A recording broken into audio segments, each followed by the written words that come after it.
Ladies and gentlemen, we are live. Please don't forget to subscribe.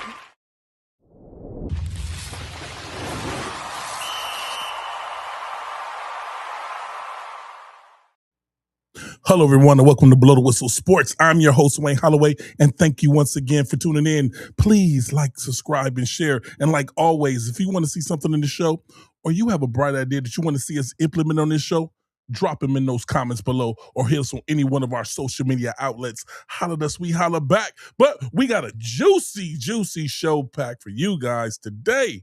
But first, let's jump right into this. Let me introduce you to my co-host, the man of the hour, and he goes by the name of Mr. Steven Rubain. How you doing, sir?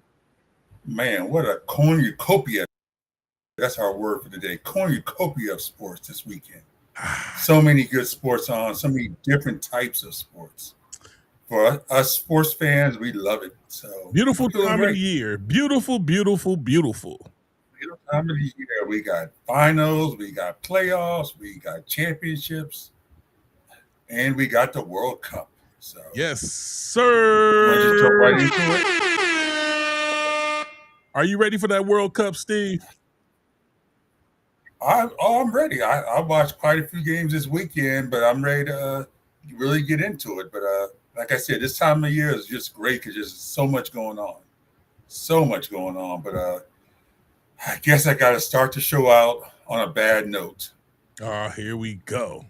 I got to acknowledge I thought it was safe. You're right. You know, this pains me whenever I have to acknowledge when you're right about something. Me? And so I'm just going to get it done quickly and efficiently. For those who don't know what I'm talking about, before the NBA Finals started, we talked about predictions. Yes. I called for the Knicks in 6. You called for the Knicks in 5. And I'm going to give you your props when your props are due. You got it exactly correct. Thank you. Bang, bang. Congratulations. Bang, bang. I'm going to give you your props when your props are due. But I'm going to come out here and call some people out today. Because well, let me kick you for a second. I hate when I'm wrong. Since I was right, let me kick you a little bit. First. Yeah, go ahead. First, you thought OKC first before you went to the Spurs. And then to the Knicks. Yes, I did. I had OKC in 7. I did. And I went through that. I went through who I blamed. I spoke about our guy, Chet Holmgren. I gave him the business. Right. And so, yeah, personally, between you and me, Thunder against Knicks would have been a better series than Spurs Knicks. I'm gonna tell you why in a few minutes. But yeah, the Thunder lost to the Spurs. Right. It made an easier road for the Knicks. Congratulations to the Knicks. We're going to give the Knicks all their credit because, as you remember, my favorite saying, I say it all the time, players win games, teams win championships. Yes, sir. And the better team is the NBA champion this year. The Knicks were the better overall team. They played better as a team. They were more consistent as a team. And so you have to give them their due. Knicks. You got to love New York City. But I felt it all along. Yes. I seen through the season, and the Knicks just looked like they had that extra get up and go. Now, I hear you, and I agree with you in some rights when it comes to OKC would have been the better match in this series, but I am not taking anything away from the Spurs. What I will say, the Spurs had the team, that youth. People hate to admit this type of stuff. Youth make youthful mistakes, and that coach aided it along.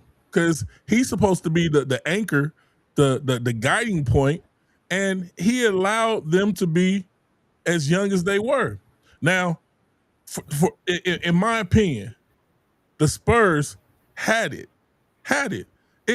the Knicks made it look easy with that veteran energy, because if you look at it, the Spurs jumped out almost every game.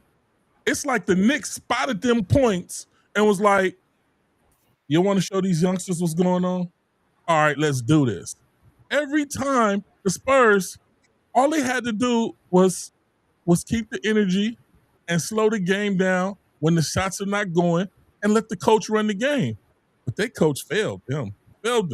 So I see it the way you see it, and we both have picked OKC, and we said the Spurs for next season. I'm still sticking with the Spurs next season, long as they stay healthy. But you go ahead and tell me. I just had to, because I see. I'm mad at somebody, you kick them hard. Yeah, but here's the problem. What you said, there's a lot of truth to that, but the problem though is that it's the NBA Finals. True. And we can't use youth as an excuse. If you get to the NBA Finals, you got to get the job done. And I don't care how young you are. I don't care the situation. You got to perform. I mean, True. There's no excuses for not performing down the stretch. True. And then, like you mentioned, every game the Spurs jumped up to a 10-plus point lead. Yes. But then as the game went on, they lost that momentum. And the key part, they didn't make the necessary adjustments. Yes. And that falls on the coach. The coach has to see the situation and be able to make the adjustments as needed. You know the Knicks are going to make a run. You got to be able to time manage and put in the right players to handle the situation. Bingo. And I'm going to point it out. I'm going to point people out today. Uh-oh. I hate being wrong. So, when I'm wrong, I'm going to call it out for what Get him, it is. Steve. And we're going to start first with De'Aaron Fox. Now, De'Aaron Fox, we can't use the excuse of youth with him. He's a 78-year veteran. So we can't sit there and say that he's young. He's supposed to be the one who's the quote-unquote, the one who sets the tone. He's a point guard, and he's the oldest player, not the oldest, but as far as experience goes, he has playoff experience. He has experience in the situation. So he's supposed to be the one to keep things under control, and he totally whiffed, especially in Game 5. Now, I'm going to give him enough credit that he didn't do a hold room. He didn't completely not show up. But when you go 3 for 15 as a point guard with no assist, that's pretty close to a win.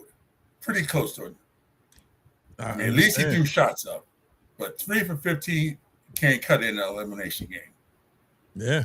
So those are called desperation shots. That's called desperation shots.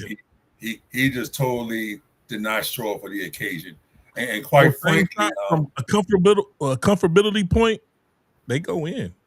Yeah, and quite frankly, from Mike Brown perspective, Mike Brown, the coach of the Knicks, Mike Brown lost his job in Sacramento because of De'Aaron Fox's inconsistencies. So in a way, it's kind of karma that Mike Brown was able to go ahead and win this championship, largely in part to De'Aaron Fox not showing up in the game they needed him to show up in. And so wasn't Mike Brown with the Lakers too? He was with the Lakers. He was with he was also with the Cavs. And he also has 4 titles with the Warriors. So I mean, he has a ton of experience in big games. It's just that this is the first time him doing it as the head coach. So he knows how to win. He's been around winners, and that played a huge part. He kept making adjustments after adjustments after adjustments. He was bringing in guys who never played the whole playoffs and threw them out those things. Yeah. Hey, so I give him. You know where that comes in at? When they don't have film on you, they don't know whether you like going right or left, and it throws everybody off. Exactly. So I give him the full credit. Now, so I'm going to get, but we'll be totally remiss if we don't acknowledge who truly was the player of the playoffs. Point guard for the Knicks, Mr. Brunson. Robin? He was magnificent. Say it again because your mic went dead. Say it again. Did it go out? Yeah. Mr. Who? Brunson. Bronson. Jalen Brunson. He was magnificent in Game 5. 45 big ones. He took it to the Spurs the whole game. He showed no lack of courage. Yes. He had no fear of Wemby. He had no fear of anybody. Yes. He played like a Finals MVP is supposed to play. So I'm going to give him all the credit. That's right. I'm going to give partial credits to Towns, to hey, well, no. You can't do that. Because no. You got to give credit to all of them because Mr. Steve always, it's a team game. No, I said it's a team. I'm pointing out that the team won the game. I'm acknowledging while pointing out the team, I'm acknowledging individuals to be recognized outside of the team. I'll accept that. Because remember I said players win games, teams win championships. Jalen Brunson won Game 5 for the Knicks by himself. They scored 94 points. He scored 45. Oh, so, you know what I like about that statement? He was a one-man show. You know what I like about that statement? Say it one more time, Steve. Players win games, teams win championships. Yeah, so you acknowledge that Game 5 that big players step up in big times, and no matter if the team is acting up, that one ONE can make a difference in winning one of the games. It takes a whole team to win. Only if you have the team. That's the point we're trying to make on this. Yeah. Jalen Brunson played his but you have to also acknowledge other guys on the team also contributed to it. But this is not a case of Jordan won 6 championships. No, the Bulls won 6 championships. I didn't say nothing, Steve. I didn't say nothing. I was only pointing out some of your statements. We're just putting it there that you can't give Jordan the credit without acknowledging Scottie Pippen. And just like you can't give Jalen Brunson the credit without acknowledging Towns.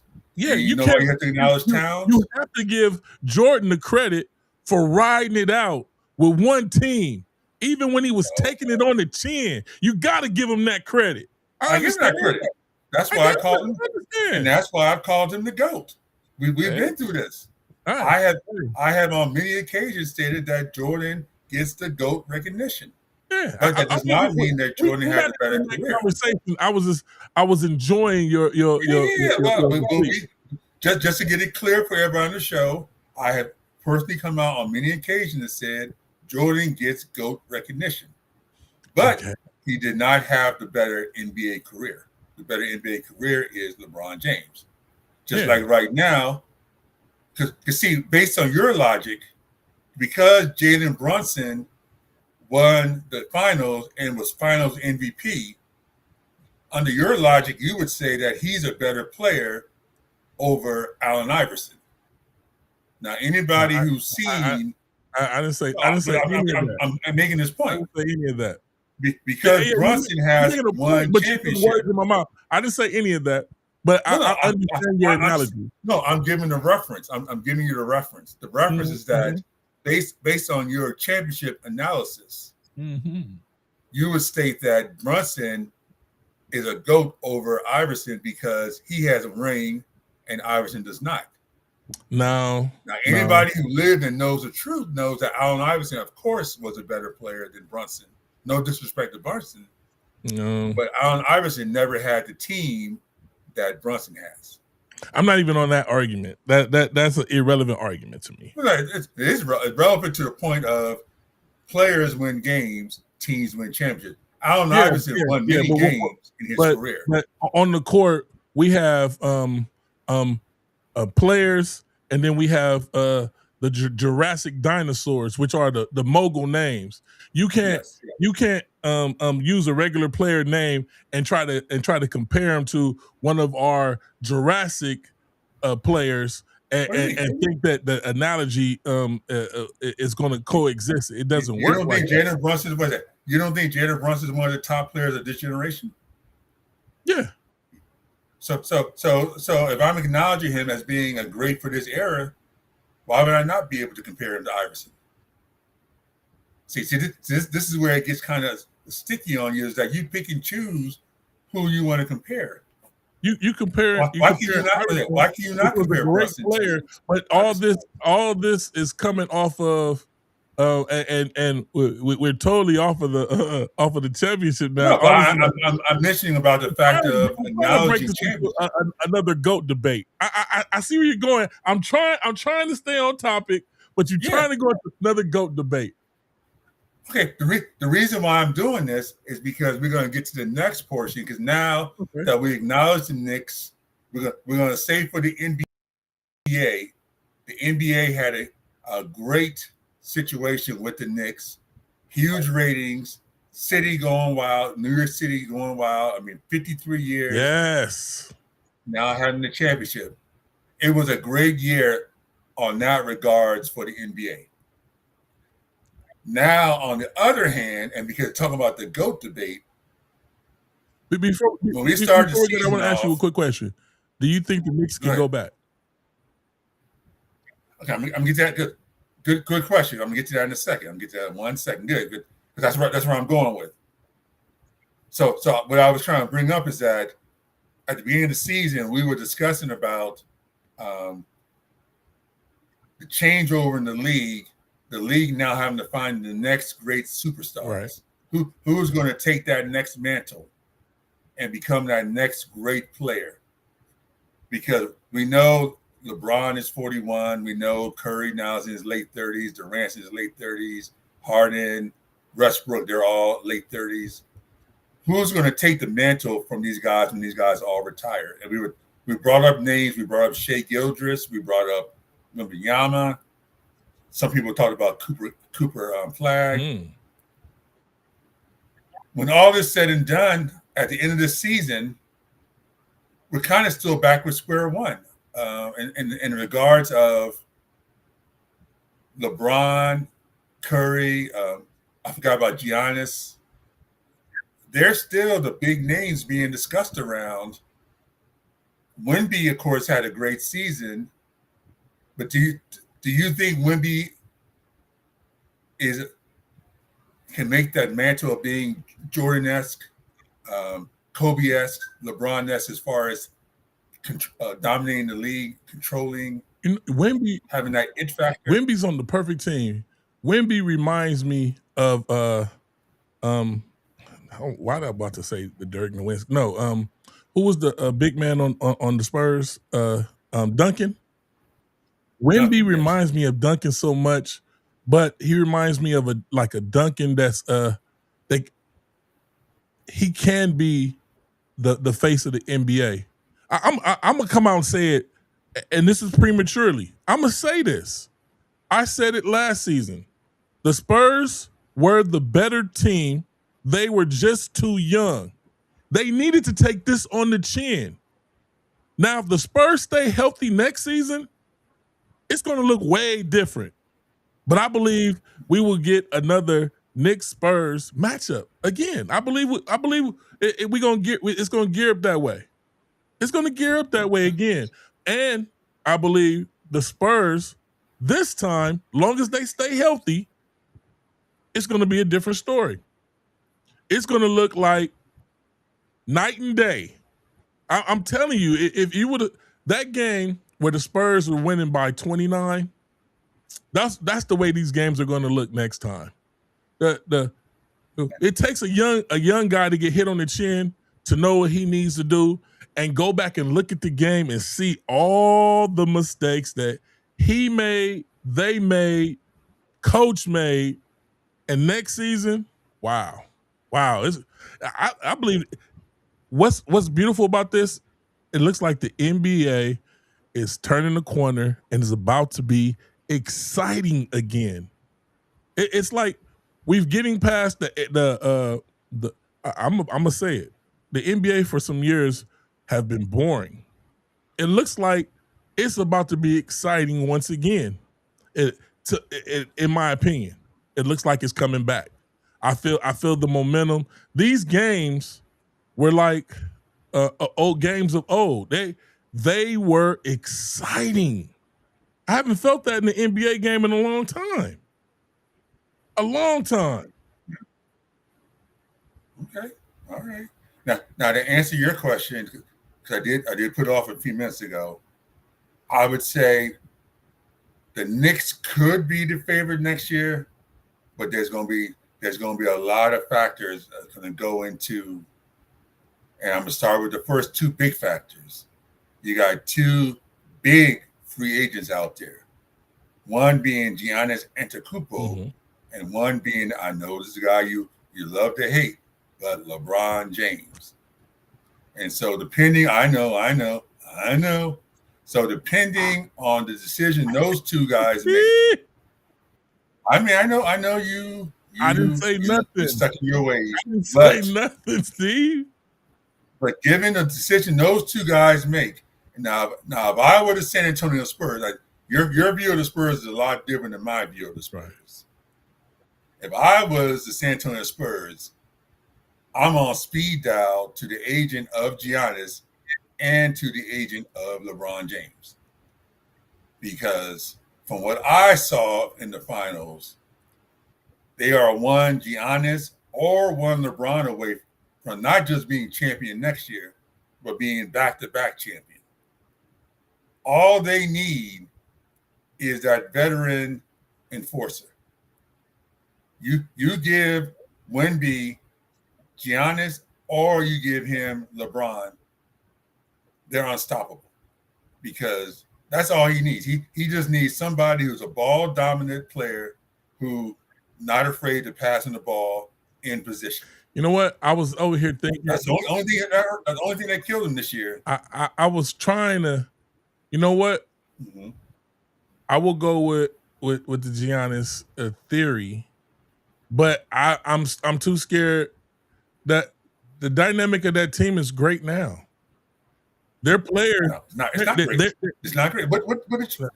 How can you say the dynamic was great? It's great when in a 5-game series, they had leads in all 5 games and lost 4. Yes, that's called. They had double-digit leads in all 5 games and lost. Those are mistakes.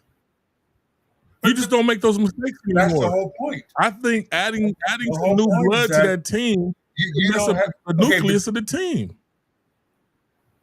Yeah, I messed up. If I'm going to be a championship team, I have to mess the nucleus up. Nah.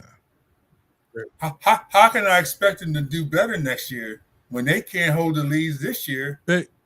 In 4 to 5 games that they had double-digit They leads. did fine. They had mental breakdowns they're not going to have next season. They don't. That's a team that we've been saying that timeout. We've been saying that about Dan Campbell for the last 5 seasons. You are who you are. But we've been saying Dan Campbell is going to turn it around for the Lions. We've been saying for 5 years, Dan Campbell, they got the talent, but if you just Dan Campbell just stopped doing the same stupid mistakes. With that analogy, it makes sense. But Dan Campbell is a different animal. He doesn't learn from his mistakes. You're trying to say that this young team is not going to learn from a mistake in the finals. I believe they will learn. Dan Campbell's just set in his ways, and nobody around him acts like they can't say something to him like, Dan, we're winning. Get the points. That's a simple fix for that team. But it's a great analogy. I don't think it'll apply to this team.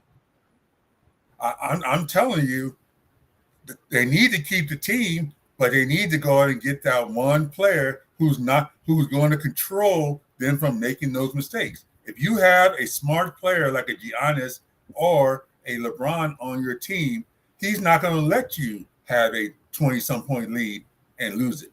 You can't ever acknowledge any time in their careers where they had huge leads and blew it. You can't. I understand. I think they'll be fine though. But I respect your opinion on it. Right, but I think they'll be fine.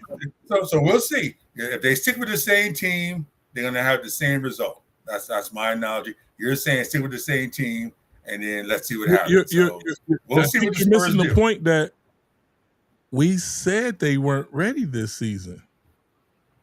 So you got to go off of your own analogy. They weren't ready this season, Steve.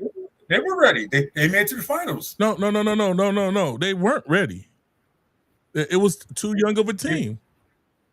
They beat the defending NBA champions. And how can you sit there and say they weren't ready? OKC, they shouldn't have beat OKC had a mental breakdown also. They made a mistake for them to even make it. You know that. OKC was the better team in this series. You just got through saying OKC would have been a better match. But OKC, I said it would have been a better match. Their star players at the right times didn't show up, remember? We thought it was we thought that somebody made a phone call. A star player that's getting paid a lot of money wasn't putting up shots. We saw what the mistake was. I said it's smarter because Shai Gilgeous-Alexander would have controlled the ball in the second half and would not have allowed the Thunder to lose those leads. That's the point I'm making. They need to get a ball-dominant guard who can control the game. That's what the Spurs need. They don't have it now. You're sitting here saying they have it. I think they're fine. Who's their ball-dominant guard? I think they're fine. I think that one more year. Okay, but you didn't answer the question. Who's their ball controlling guard that's going to be able to, when the game's on the line, put the ball in his hands and say, I'm taking you to the promised land, stay behind me. The Knicks have it. And Brunson. Who do the Spurs have? Silence is golden. And that's the point.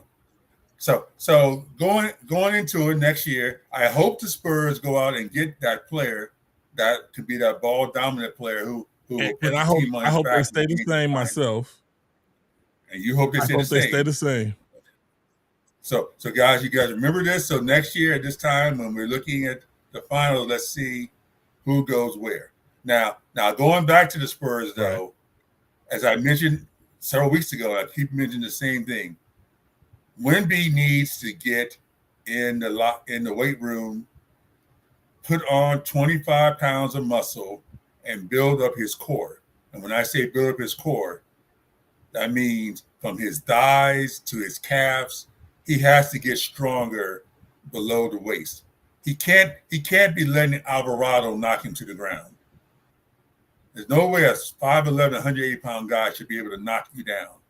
I agree with that. And that's part of not having a strong core.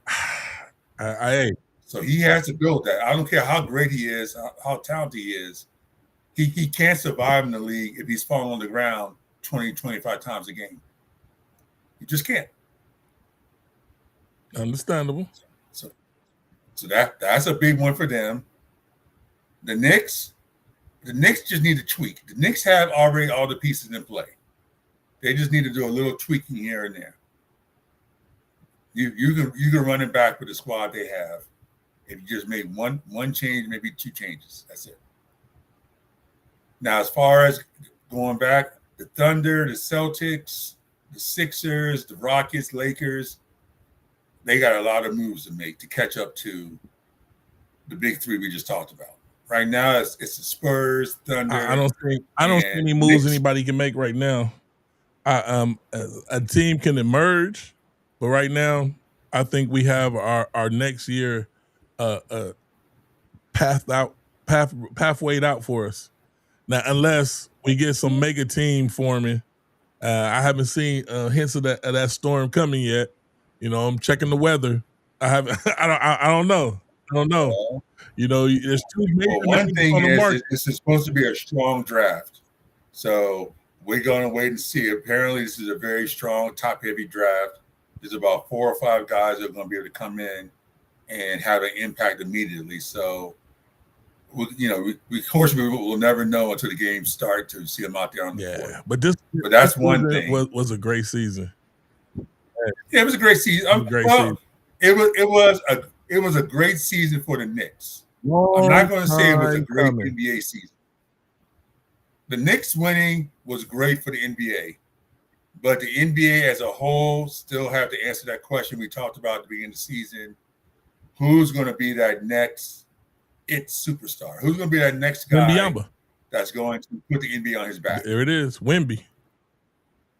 Well, Wemby could be, but right now I think Wemby's looking more like a Giannis in the sense of he doesn't feel American enough. Man, he doesn't. You have really the mad voice. at these teams that didn't come. I'm just calling it what I see. I feel you. I understand. I don't see, from what I've seen. And remember, this is Wemby's end of his third season. Right. When we had Jordan, Kobe, LeBron, Magic, LeBird, by their third season, we knew they had that it factor. With Wemby, it's still a question. Even though the talent, because remember, the it factor is not just talent. We know Wemby's talented, but does he have that thing that people are going to be like, I got to run out and buy his jersey. I got to go ahead and watch who he's dating. I got to find out what movie he's going to be in. I got to find out because that's what the it he's factor. Not in L.A. So he's not in L.A. Well, no, I mean, he was just in L.A. Jordan was in L.A. Curry was in L.A. But they had that it factor. Yeah. People want to know everything about them. People off the court. People want to know what they're doing. You know, they want to know about their girlfriend, their wives. You know, it's that it factor is bigger than the game itself. That's true. That's so true. And that's the thing we haven't seen yet from anybody of the young players. None of them have that off the court dynamic. That you know, I want to go out and buy their gear. Right. I'm going to go out and buy his shoes. Well, if you guys didn't see this NBA Finals, you do not know what you have missed. It was a great finals. It was a great final. It was a great final. Like I said, it was a great finals because of the Knicks. The Knicks made it a great finals because of the energy they brought, and because of nobody expected. They were number 3. They came in and they took it by storm. Took it by storm. Nobody put the Knicks there, but New York fans, and that's been 53 years coming. New York Knicks win an NBA's final trophy. But Steve, where are we going now, Steve? Well, before we go there, real quick, on Wednesday's show and on Monday's show next week, we're going to get into free agency and we're going to get into the NBA draft next week. The good thing about the NBA is that the NBA, as soon as the season ends, free agency starts immediately, and the draft is the next week. So you keep the energy going immediately. So we're going to go into on Wednesday and Monday about what we see in the draft and what we see with free agency. So just keep, please watch those shows for us. But next, I think we need to go to this UFC because I think that was like the second biggest thing this weekend. For weeks and months, they've been talking about this big UFC Freedom 250 at the White House. And it's you get a mixture of reactions and actions. The UFC, of course, is a very popular sport. It's come a long way in a short time. A whole mile. It's come, man. Yeah, it's come a whole mile. It's grown leaps and bounds in the last 10 to 15 years. You have to give them credit for that. Got to give Dana White. Dana White is brilliant. Yes. Now, from a fan perspective, if you are a UFC fan, you're a UFC fan. You're going to love anything UFC does. And so you're going to be excited about anything they put out. So from that fan perspective, UFC Freedom 250 was a success. It got off. They had 6 matches. All of them ended in either a TKO or knockout. You're happy. Now, from somebody who's not necessarily a huge UFC fan, I think UFC could have done a much better service to themselves if instead of falling into the whims of the president who wanted to have this White House charade, if you would have done the UFC Freedom 250 at the Capital One Arena, which is just down the street, 18,000 seat indoor arena, you could have still invited the 8,000 military people and put them up front, and then open it up to 10,000 of the fans and let them come in and watch this experience and make it into a bipartisan, non-political event, and just state that this is UFC representing what we want to in America. I think it would have been a much bigger success in the big picture. And when I speak about the big picture, I'm speaking about any sport wants to try to build their momentum, build their fan base, build what they're trying to grow. Instead, UFC now has pigeonholed themselves into being the sport of Donald Trump. And it's a shame because it is a great sport. But when you limit yourself, one good thing the NFL, the NBA, baseball, all the major sports do is that they try to avoid as much as possible the political. They make it about the sport itself, the players, about the camaraderie. Yeah, but the thing is this, Steve, when you have a bunch of different people, you can have a bunch of different attitudes, you can have a bunch of different opinions, and it is what it is. I don't want politics in any of my sports. We watch the sport to avoid the everyday monotonous, the grind. We don't. I don't want that involved in my sports. Exactly. But people use their platforms because, and otherwise, when they're not on their platform, they're nobody. So when they're on their platform, they use it to get their political agenda, or not even their agenda. They just want to let everybody know what they are and what they support. Just like we saw from the NFL with Dart. You know what? Mm-hmm. Believe what you want to believe, have what you want to have, but please, on your free time, not when we watching the sport. I just wish that it would just stay like that. But what you're saying though is proving the whole point.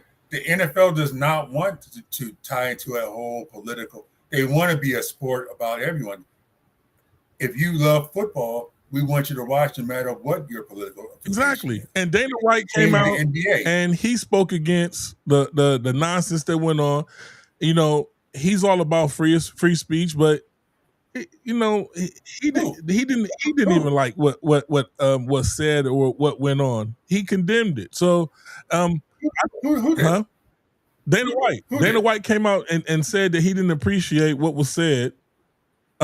He welcomes free speech, but it was at the wrong time, and that's nonsense. Is what he said. But the guy said it for a reason, though. The reason why the guy felt comfortable in saying if that you go someplace and you say something, because it was a sport that was built off of politicism. Yeah, but the politicization of the event itself made that fighter feel comfortable in saying that. Well, I think in the comment had nothing to do with in the NFL realm, Dart did the exact same thing, but just a different way. He didn't say something that disrespectful. Yes. I'm not gonna let you go there. He did. I'm not gonna let that. He told anybody what. Totally no. They don't have anything. There's no correlation whatsoever between. It's the same thing. What Dart did and then what this guy Hokie did on Sunday. My thing was it's Jackson Dart. It's the player. It's the person that takes it upon themselves to do something like that. I'm not condemning the whole thing did it because of one person. Understanding the situation, understanding the dynamics, he did it for an intended purpose, which was to do what? To draw attention to himself and to draw attention to an enemy of Trump. He didn't do it by accident. It wasn't like a spur of the moment. It wasn't like a oops. He did it intentionally with the intentions of drawing the reaction that it did. Yeah, that's different than Jackson Dart. Jackson, it's the same thing to me though. But I see what you're saying. But it's all the same thing. When I'm looking at football and I want to see you play, us playing football and the ball flying through the air, people catching it, and then you want to tell me something, anything, I don't care what, anything political, that's your own agenda. But wrestling did it too. A real American. Everybody, we're all Americans. We love being American. And some people with their political agendas and the way they think, they over the top. And I think you're missing the point of it. It's not about America. The point is that you're trying to dictate what is America, who should be American. That's the point. That's the issue we're having with the UFC now and how it promoted this. It wasn't an accident that in a card that usually there's always a female fighter on the card, it was only 6 male fighters, 6 male. That was not accident. That was intentional to send a message. Having it at the White House was a message. How it was presented was a message, and then Hokick saying what he said was a message. That's the whole point, is that you're trying to alienate yourself from a whole bunch of people who could become UFC fans because you're saying UFC is only about one viewpoint. Wow. I hear what you're saying, and I believe because you got it that way, that a lot of people got it that way. That is how it is. It went over my head because I thought it was nonsense when it happened, and I didn't feed into it. When it happened, I was like, look at this idiot, and that was it. I don't feed into it because guess what? I was upset that anything was even said and something that I'm ready to watch, because now I don't want to be thinking political when I'm watching a sport. That's my whole point. Thank you. Say that one more time for us. I don't want to hear about anything political when I'm about to watch a sport that I love. And that what you just said right there goes back to the whole point I'm trying to make of this. The UFC should not be about politicization. It should be about the sport itself and the great athletes and product itself. It should not be about that's why I said that it was just that person, because Dana White came out and publicly said how he felt about it. But that's a shallow. That doesn't. Did he fine him? Did he suspend him? Is he fined or suspended? Why would he be fined or suspended when that's his own? Because you're disrespecting the product that you're being paid to represent. You're coming out and using it for your own personal attacking on something that has nothing to do with UFC itself. I can see somebody feeling like that. I can see. How you feel? I mean, that's how it is. I didn't take it like that. You took it like I didn't take it like that. I took it like it was an idiot saying some idiot stuff. And he's an idiot representing the sport. You understand? This wasn't a fan. This was one of the participants. That's why I brought up Jackson Dart. What he did, some people felt that same way too. And what happened? Okay, and what happened? The NFL immediately, and you have players complaining about it, and it got. Yeah, and it's UFC fighters that have been coming out complaining about that also, and they should. What's it? And they should. But like I said, it's just in everything you always have that. It's always that one person. Like you always tell me, never a dull moment. Never a dull moment. It's always somebody. You know what? I wish, and this is off sports a little bit. We're all human. And everybody has their own political. Can you just? There's a time and a place. There's just a time and a place. And I'm just telling UFC, if UFC wants to really continue that growth they're doing, stay away from the politicization of your sport. Make it all encompassing to all people. Try to promote that you want anyone who can love your sport to love it, not only those who you pick and choose you want to love your sport. That's just bad as far as what you're trying to aim in a sport. You want to make your sport to be something that anyone can love, no matter what your political affiliation is, your religion. They should want UFC to be about the sport itself, not about we're the sport of Trump or we're the sport of the MAGA movement. That's my point. Yeah. So speaking of that, let's jump into the next one, which is the World Cup. Another thing that they tried to politicize. All right, so the World Cup started, and as we speak right now, one of the teams, Iran, and this became a huge political issue today, is playing in Los Angeles. Do you have a score update? Can you give me we have Iran going against New Zealand, playing in Los Angeles today at a LA stadium, once called SoFi Stadium. And there was a lot of protests outside about Iran being allowed into the country to participate in this World Cup, given the situation with the so-called war in Iran. Iran, New Zealand 2-2. All right, so it's tied up. Okay, 2-2. So yeah, so that became a big story. So far, otherwise, it's gone pretty cleanly. It's been exciting games. They've been entertaining. There hasn't been any glitches, no major issues. Hopefully, it'll stay that way. All right, back to the sport. What I want to know right now, who is your favorite to win the whole thing? You know me. I like to get right to the point. We're going to go over a couple things. Who's your favorite, Steve? If I had to go right now, like I said, I watched quite a few games. The team that impressed me the most was Germany. Wow. I'm gonna say that they right now, Spain, who came in as one of the favorites, they end up in a tie with Cape Verde, which is like a little small island off the coast of Africa that had no reason being able to be in the same realm as Spain. So I don't know if Spain has what it takes.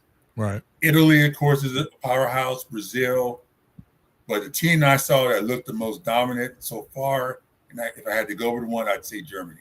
Wow. Who do you have?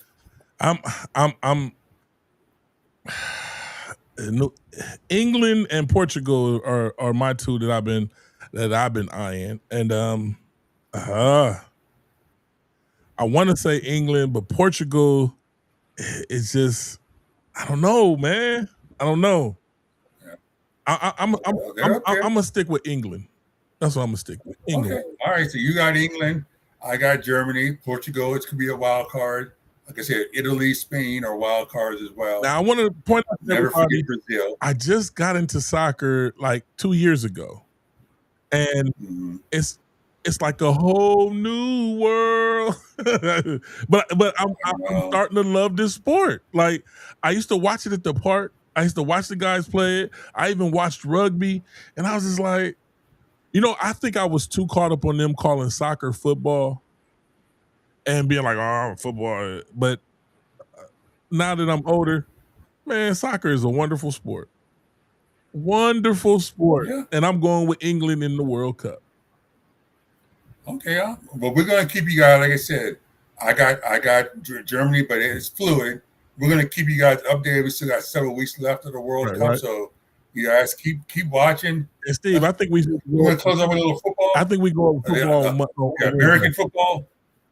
Let's do football on Wednesday. Okay, but let's do that. But I do want to, before we go, though, we're gonna say the NFL till Wednesday. But I do want to, on Saturday we had the UFL, the United Bowl. We had Louisville versus DC. It was an exciting game. You had a sold-out crowd in DC, almost 20,000. Wow. You had 50 Cent do the halftime show. That's, pretty solid big name to do a halftime show for them. I thought overall it was a success. Louisville won 27-20. It was a good product, and it was an entertaining game. You get a chance to go back and watch it, but overall, it's a growing sport. It's an alternative to the NFL. Right. So I'm going to give them props for that. And hopefully, like I said, next year they'll do some more expansion, and we'll see where it goes. Hey, and we want to thank you guys once again.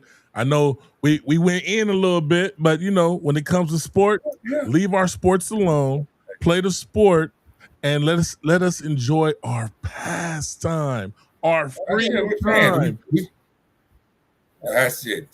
Keep the politics out of sports. Keep it about the fans. Yes. It should always be about the fans. If you're a professional sport and you're not about the fans, there's something wrong with your sport. And whoever you like in politics, have fun with that on your own time. You know, that's on your own time. Exactly. When we're watching, we want to watch about the competitors. Exactly. We want to watch about the team.